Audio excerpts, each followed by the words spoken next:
Brigham Young University's 2019 Rover has been reimagined with a unique and robust design, purpose-built to excel at missions with improved mobility, durability, and autonomy. Our multidisciplinary team of 40 students comes from 9 engineering and science disciplines and spent this year focused on learning and improving from our past challenges. Our team has never been more confident. Weighing in at 49 kilograms and 120 centimeters square, the Rover can be configured for any mission in under 10 minutes. The electrical system is powered by 12 lithium polymer batteries. A custom PCB keeps the electrical system simple and serviceable and can be interrupted with an external kill switch.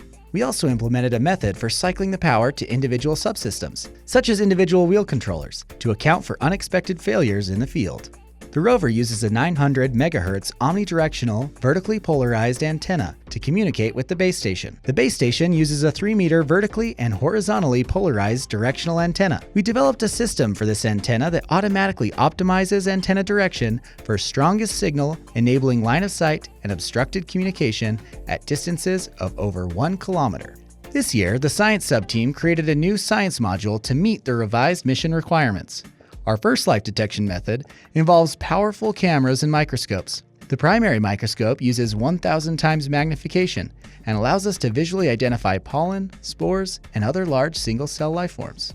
Optical filters added to a pair of cameras take advantage of spectral reflections from chlorophyll to identify where photosynthesis is taking place. Biochemists and geologists on our team also use live feeds from these optical instruments to recognize signs of life, extinct or extant, that less trained eyes might miss. Our second method is a spectral instrument that detects flavin adenine dinucleotide, or FAD, an electron acceptor ubiquitous in known life. This non-invasive technique can identify even the small amounts of FAD present in cryptobiotic crusts. Our final method uses a collection of growth chambers. Soil samples are inserted into each gas-tight chamber with YPD nutrient broth and a highly sensitive CO2 sensor. When organisms metabolize, changes in CO2 concentration are detected. Because the chambers are gas-tight, the risk of a spill is low. All instruments are calibrated with a series of standards developed in conjunction with PhD biologists.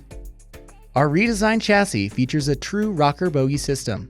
A lowered center of gravity makes it possible for our rover to ascend inclines in excess of 45 degrees. The differential bar spanning the two rockers redistributes forces while on uneven ground for better traction and control. A redesigned custom tread creates consistent ground contact to prevent bouncing while keeping deep pockets for gravel and sand terrain. Independent wheel control also helps provide slip control on steep terrain. This redesigned system provides better traction, torque, balance, and speed so that obstacles can be tackled quickly and efficiently. It also provides over 60 minutes of runtime and a travel distance of over 2 kilometers. The Rover can be outfitted with a robotic arm for manipulating objects. The strong, lightweight arm has 6 degrees of freedom and is mathematically optimized for maximum range of motion.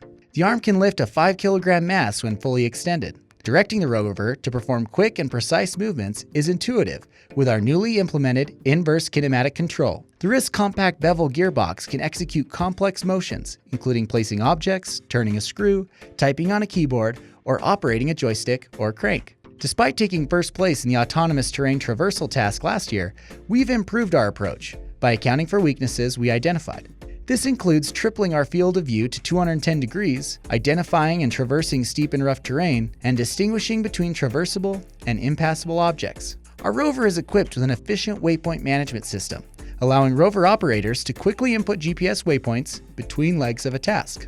Using the Google TensorFlow library, we generated a neural network trained on images representative of the Mars Desert Research Station. This neural network analyzes our camera feeds for accurate identification and localization of competition markers up to 20 meters away. The Rover uses an advanced algorithm to determine impassable terrain. The algorithm combines data from the onboard LiDAR with depth and environmental surface normal readings, distinguishing between obstacles and passable terrain. A monitoring algorithm tracks the pitch and roll angle of the Rover. As it nears the tipping threshold, the Rover sets an alternative waypoint to continue to ascend the incline. When targets are identified, the Rover establishes a final waypoint and maintains visual contact with the tennis ball. Once within 2 meters, the Rover signals completion. The countless iterations our Rover has seen and thousands of hours spent makes BYU the most ready for this year's University Rover Challenge we've ever been. We are excited to represent BYU and demonstrate the new Rover at this year's URC competition.